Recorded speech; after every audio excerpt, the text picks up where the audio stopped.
Bonjour, donc une petite vidéo pour corriger cet exercice pas très facile du vélo. Donc il s'agit d'un cycliste professionnel qui veut s'entraîner et donc aux épreuves de montagne. Il part donc à la montagne et donc il veut gravir un col. Voici, vous avez le schéma, donc départ, col.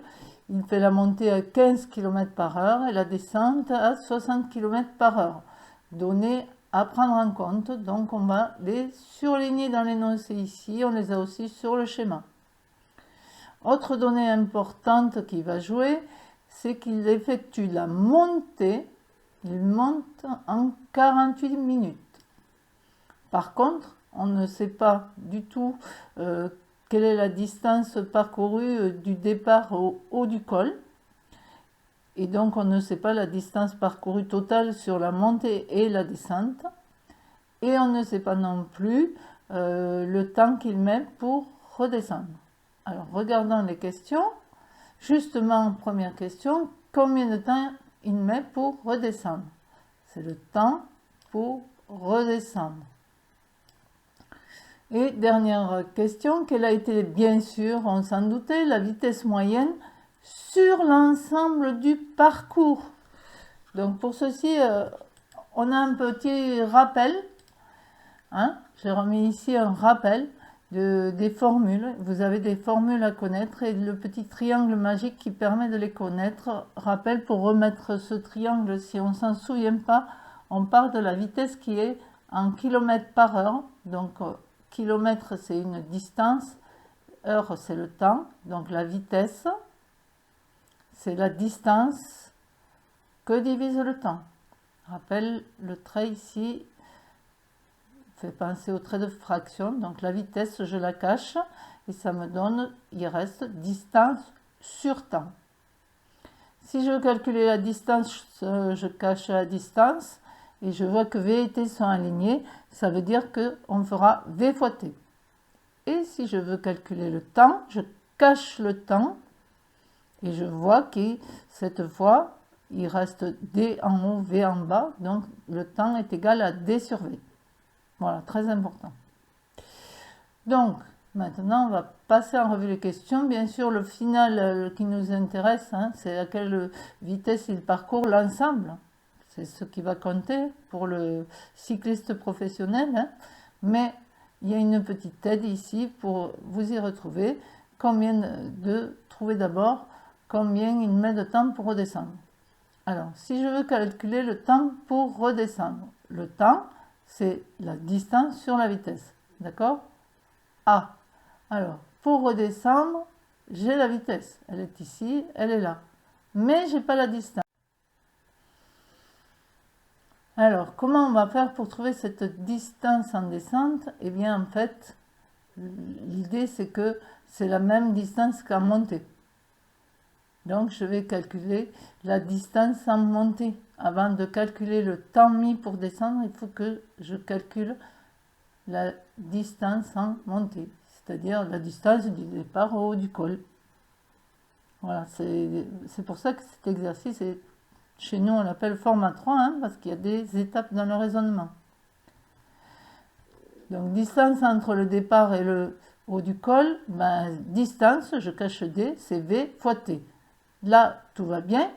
J'ai la vitesse 15 km par heure et le temps 48 minutes. Attention, vitesse 15 km par heure, temps en minutes, ça ne va pas. Je dois d'abord convertir le temps en heure. Il faut avoir l'homogénéité des données.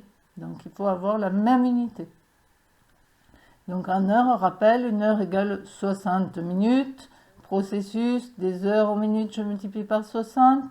Des minutes aux heures, je divise par 60. Revoyez les vidéos si vous avez oublié.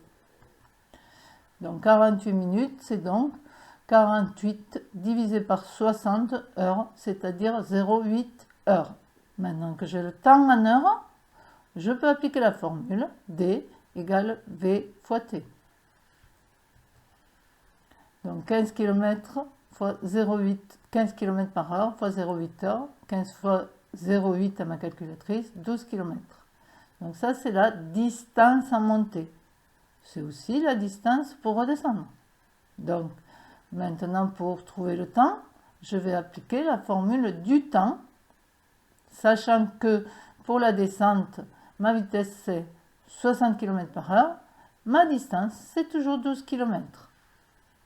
Donc le temps, distance, divisé par vitesse. Donc 12 km divisé par la vitesse, 60 km/h, c'est-à-dire 0,2 heures. Alors, même si ce n'était pas dit, toujours convertir la durée sur la méthode dont on parle. Quand on parle, on ne dit pas j'ai mis 0,2 heures. On dit j'ai mis des heures et des minutes. Donc je convertis 0,2 heures, qui est une horaire décimale, en heures minutes.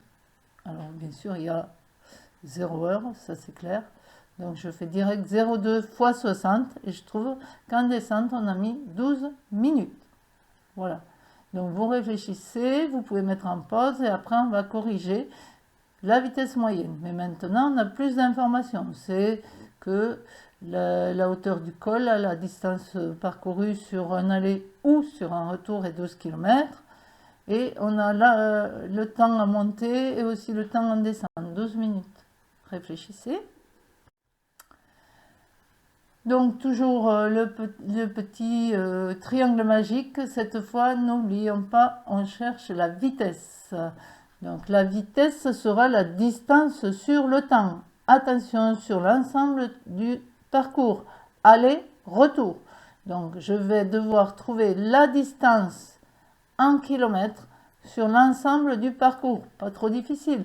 En montée c'est 12, en descente c'est 12. Je les additionne. Voilà. Je dois aussi calculer le temps sur l'ensemble du parcours. On me demande sur l'ensemble du parcours. Donc je vais additionner le temps en montée et en descente. Parfait. 48 minutes plus 12 minutes, ça me fait 60 minutes. J'oublie pas de le convertir en heure. Hein. Toujours pareil, si je veux une vitesse obtenue en km par heure, je prends la distance en kilomètres. Et le temps en heure, je convertis avant de faire les calculs, c'est plus simple. Toujours plus simple de convertir avant les calculs, n'oubliez pas. Et je vais appliquer la vitesse, en cachant dans mon triangle si j'ai oublié la formule. La vitesse, c'est la distance que divise le temps. Vitesse moyenne, donc, et je fais la distance que divise le temps. Voilà, 24 km divisé par une heure. Ici, c'est très facile. Donc, sur l'ensemble du parcours, le cycliste a mis 24 km par heure. Il est pourtant très vite en descente. Vous voyez encore une fois qu'il ne suffit pas d'additionner, de diviser par 2. Si vous additionnez 15 plus 60, ça fait 75. C'est loin, en divisant par 2, de faire à 24. Ne vous faites pas avoir. Surtout pas. C'est comme avec les pourcentages, c'est toujours pareil. Il y a toutes les données à prendre en compte. Voilà, parce que là, pourquoi on ne peut pas? Parce qu'il a été beaucoup plus vite en descente. Hein. Il n'y a que la distance qui est la même. On ne peut pas faire ça. Voilà. Donc, toujours pareil, quand vous avez deux vitesses comme ça, on ne fait pas la moyenne en les additionnant. Il faut refaire la distance totale divisée par le temps total. Repassez toujours comme ça dans tous les exercices. Attention, c'est des pièges. C'est pas des pièges. Une fois qu'on le sait, c'est plus un piège. Mais ça arrive souvent dans les exercices. On peut vous dire pendant telle durée, il a roulé à telle vitesse. Pendant telle durée, il a roulé à telle autre vitesse. Quelle est la vitesse moyenne sur l'ensemble du parcours? Surtout pas les additionner et diviser par 2. Non, vous devez repasser par le calcul de la distance totale en faisant comme on a fait la formule de la distance, V fois T pour la première, V fois T pour la deuxième.